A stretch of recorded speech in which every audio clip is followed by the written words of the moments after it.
this kind of mga public servant deserve, no, na kumalat yung kanilang mga ginagawa para sa mga nasasakupan nila, para sa mga taong ah, umaasa, no, na kahit papaano mapaganda, mapaayos yung buhay nila.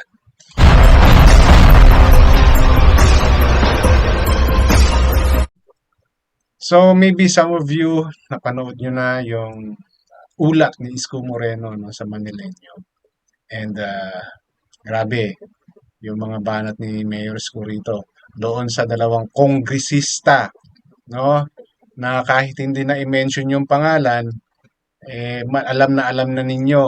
Yung isa nagpagawa ng bangket ng barangay hall sa bangketa worth 9 million, 19 million. At yung isa, yung isang historical place, no, sa Manila pa rin syempre, ay pinagawa niya ng barangay hall at mayroong malaking pangalan na nakasulat sa pinagawang yon. So, ito yung mga binira ni Mr. Mayor Isko Moreno. And kasi mukhang hanggang ngayon, pamumuliti ka pa rin daw ata ang ginagawa, no? So, kaya binalikan siya ngayon ngayon ni Mayor Isko Moreno. At narito po, no? Hahayaan ko uli na kay Mayor Isko Moreno yung mismo marinig yung mga pinagagawa nitong mga kongresistang yon kasi sumasagot pa raw eh, no? Lakas ng loob ninyo na magpaimbestiga pero yung mga sarili nyo hindi nyo maimbestiga. Really go kay Mayor Isko, no? Go, go, go, Yorme. Ah, kasi mantakin mo, no? Ako nagawa ko ng reaction yung isa na yon, yung 19 million. Grabe naman kasi bangketa tapos pinagmamalaki pa. Dumaan naman doon sa tamang proseso. Paano dumaan sa tamang proseso? Puta bangketa ginawa mong barangay hall. Tapos pagmamalaki mo, mayroong lugar doon para sa mga senior citizen, PWD. Anong kalokohan yun? Mali nga eh, no? Tapos grabe yung budget, 19 million. Ba, anong state of the art yata yung four-story barangay hall na yun. Di ba? Tapos yung isang historical place sa Maynila, no, pinatayuan ng barangay hall, tapos nilagyan daw ng pangalan niya nga daw, doon ano eh, balak daw ata, doon magpalibing. Ay, hayaan ko lang po si Mayor Isko ang magkwento ng mga bagay na yan. At nakakatawa, pero malaman po yung mga sinabi rito ni Mayor Isko Moreno. And talagang, Mayor, no, Isko, tapusin mo talaga yung 3-year terms, no, diyan sa Maynila at ah, sigurado malaki ang pagbabagong maidudulot ninyo. Oras na tapusin nyo talaga yung termino mo dyan sa Maynila. No? Kasi kahit nasabihin natin may bumabati ko sa'yo, mas nakikita naman yung yung improvement eh, no? Yung ilang days ka pa lang nakikita na yung improvement, yung talagang pagkilos mo. I'm not uh, uplift, uplifting Isko Moreno, but nakikita naman natin sa trabaho niya eh, diba? Nakikita naman natin kung paano siya kumilos. Kaya sana no, tapusin niya talaga yung 3-year terms para naman talaga magtuloy-tuloy din yung pag-unlad ng Maynila at sana may tumulad sa iyo at saka kay Vico Soto, Mayor Vico Soto, na kampanan talaga yung tungkulin nila bilang mga ah, public servant. Okay? So ito po yung portion na kung saan mga banat ni Mayor Isko Moreno dito sa dalawang kongresista na kahit hindi na natin banggitin yung pangalan, siguradong malakikilala ninyo kung sino sila. Nakipagpulong nga po kayo, Yorme, sa dalawang kongresista po natin Ah, patungkol sa oo. mga proyekto nito. Ah, ay sinabi ko naman, magpaalam sila, humingi sila ng building permit. O si Congressman Erwin Chen, nagpunta kasama si Congressman na Ernix Junicio. O, you can even ask them. O, pinagkaitan ko ba yung distrito nila, na 5th District at District 1? ng programa ng gobyerno. Hindi, inaprobahan ko lahat. Sabi ko kay Andres, makabubuti itong gawain ng congressman. Apply na kayo ng building permit. And so on and so forth. Approve. Kahit matanong niyo po, masalubong niyo si Congressman na Erwin Cheng. Hindi ko yan kapartido, ha? Gusto ko lang malaman ninyo. No, hindi ko yan nakakasama. Malamang hindi pa nga po ako binoto niyan. But just the same, tapos na ang halalan. Magtulong-tulong tayo. O nagsabit siya ng mga programa. Inaprobahan ko. Yung nabitin niyang programa, inaprobahan ko. Pinaayos ko pa yung papel. Yan, kaya kasama si Andres. Diba? Para sa mga taga-Maynila, wala nang halong politika. Kapakanan ng mga taga-Maynila. Hindi yung pa-imbestiga pa, sarili mo, ayaw mong imbestiga, magpapagawa ka ng 19 million na barangay hall sa bangketa. Imbis na aminin na lang yung pagkakamali, para bang sila lang ang tama sa mundo basta ako, may pananagutan ako sa mga taga-Maynila. Papagawa sila ng pumping station, hindi gumagana. Tapos ituturo nila DPWH. Pero sa totoo, sila nagsabi sa DPWH, ipagawa nyo yan. Kinakarga sa CDF nila. Huwag na kayo magsinungaling. Binobola nyo na lang yung lelang yung panot. Ang mabobola nyo na lang,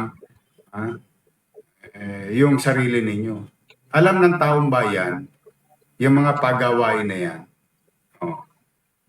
congressman ang nagtuturo. Ang nagdidikta. In fact, pamisa-misang pa, inaaway pa ang DPWH. Uy, pondo ko yan. Uy, distrito ko yan. Dapat dumaan sa akin yan. At madalas dyan, kontraktor nila yan. Ngayon, nakita ko yung interview, ang tinuturo, DPWH. Kawawa DPWH. Yung congressman, nagtuturoan pa. Pinagawa yan nung sinundan ko. Ikaw, 7 na taon ka na, 6 na taon ka ng congressman. Ano ginawa mo? Hindi pala tumatakbo. Pero ginagastosan nyo pa rin.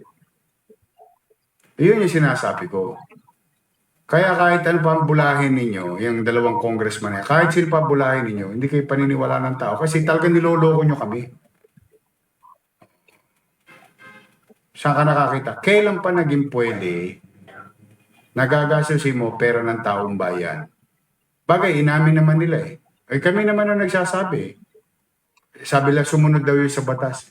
Ano yung sinunod sa batas? Bangketa. Abogado pa yun.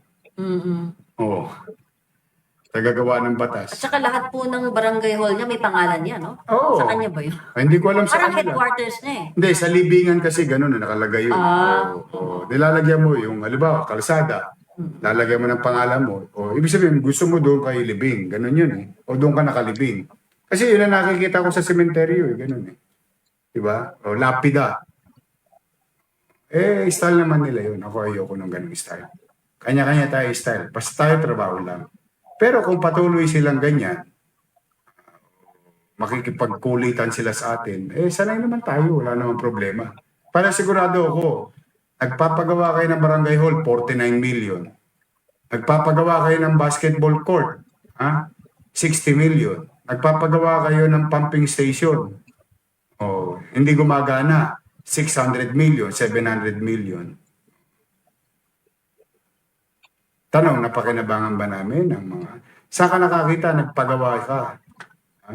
Ito, sa District 2, National Historic Site, Plaza del Piero. Ginawa mo mukha sa Bungan. Ngayon, barangay hall na yung plaza. Nasaan na ngayon yung tinatawagan ko nga pala, tinatawagan ko ng pansin yung ating mga conservationist. Pasalan niyo po Plaza del Piero. May marka ng national, parang heritage o protected site. Andun pa yung rebulto. Ginawang parang sabungan. Diyan sa District 2. Sino nagpagawa? Tingnan niyo yung nakapangalan doon, kahit burahin pa nila. Nakapangalan yung pangalan ng congressman.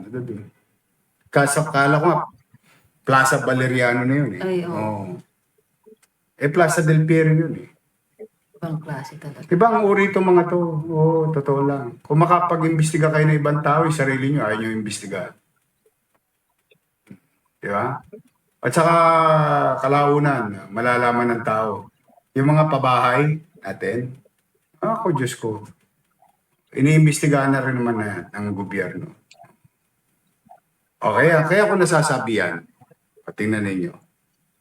Ako ba namumulitika?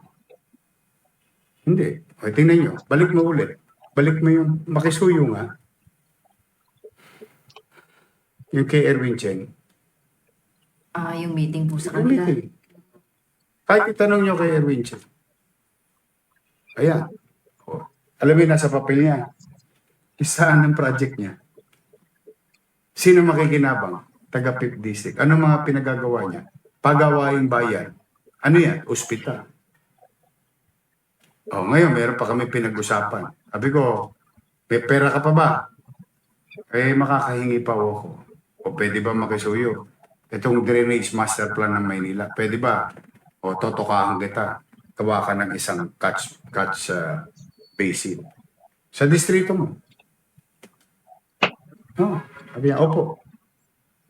O baka makagawa tayo sa Malate. Through his effort. Yeah. Yung pirate station na pinagagawa niya sa Baseco. Approve. Di ba? Kapakipakinabang ba yun?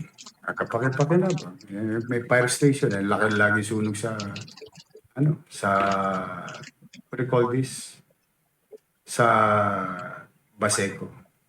Tanong, to cut the long story short, kasi marami pa mga pa-post pa, lalo lang kayo nabibiso ng tao.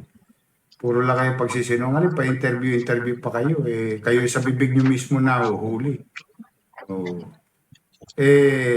Tanong, yung dalawang congressman, yung congressman ng District 2 at District 3, kalaban ko sa politika. Opo. Sa politika. Yung congressman man ng District 4 at District 5, kalaban ko sa politika. Opo. Kalaban ko po sa politika. Kung politika lang mo, just ano lang tayo, kukwentuhan lang tayo. Yung congressman basta sa East, nanalo po si Joey Uy para sa amin. Yes. Ayun po ang batas. O sinasabi naman ng COMELEC, maupo raw si Congressman Abante. It's up for the court to decide. Kakambi ko ba si Joey Uy? Opo. Kalaban ko ba si Benny Abante? Opo. O di nasa record na. Ito na, nandito na tayo. Nagpunta si Congressman Ernix, nakakampi ko. Si Congressman Erwin Cheng, kalabang ko. Meron ba siyang programa sa listahan niya na meron? Pagawaing bayan ba? Meron. Kapakipakinabang ba sa bayan? Ay, oo. Tanong, inaprobahan ko ba? Opo. Nasaan doon ang politika? Kung madamot lang ako. Pag mali kasi mali, huwag nang gagawa ng palusot. Mali na kayo eh. Gusto nyo, papangalanan ko pa kayo. Diba? Tigilan nyo na yan. Tanggapin nyo na ang katotohanan. Nagdesisyon ng taong bayan. Let's move on.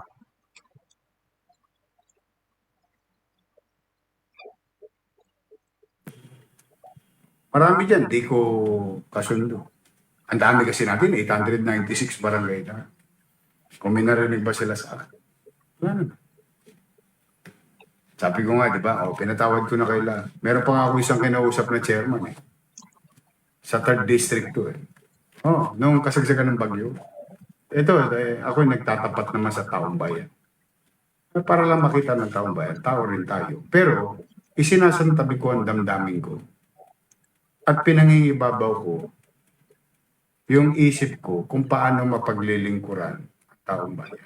Kasi yung sakit ng damdamin ko, personal ko lang. Kailangan namang ibabaw.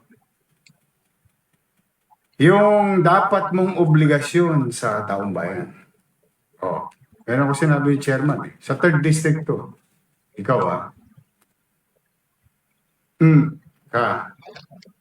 masasakit ang sinabi mo sa akin nung kampanya. Alam ko sinabi mo sa akin. Eh, may mga video pa ako. Oh, pero ito, tanda mo. Simula ngayon, pinatawad na kita. Sabi ko sa kanya. Bakit? Eh, kapakanan ng taong bayan yung pinag-uusapan natin. Ano naman siya? Nag-sorry naman. Oh, ayos na. Ayos na. Wala problema. Oh, hindi. Itong dalawang congressman na to, kala mo mga anghel eh. Oh, Diyos ko. Wag ako. Mahimik na lang kayo. Trabaho na lang kayo sa distrito niyo. Mas madali yata kitain yung 19 million na barangay hall. Ang lapad, kasi lapad ng bangketa. Kailan pa naging pwede yun? Sa mata ng batas bangketa. Sige nga. Turuan nyo nga ako, baka mali po ako. Eh kung mali ako, hingi ako ng pasensya. Di ba? Magtrabaho na lang po tayo para sa kapakanan ng Maynila. Nabulok po tayo. Tanggapin nyo man hindi dahil kayo kakampi nung nakaraan. Bulok tayo. Yun ang tanggapin natin. Nabulok tayo. Nung bandang huli, sinasabi. Nung kinukwento about sa basura, biglang sagot ay, hindi namin alam yan. Paano hindi malalaman? Congressman kayo, nakikita nyo yung yung basura sa kalsada. Oh. Pero kung nung nakaraan, dahil lang nakaupo pa yung kakampi nyo, panay puro ninyo, magaling. Kahit na maraming basura at nagre-reklamo ang taong bayan. So, kung politika at politika, okay lang po ako. Pero ako, pakiusap ko naman. Pag-usapan natin kung ano yung kabubuti ng taong bayan. Dami-dami natin problema. Hirap ng buhay. Ha? Okay. So, kay Congressman Erwin Cheng, go ahead. Do what is good for District 5. You have the support of the city government.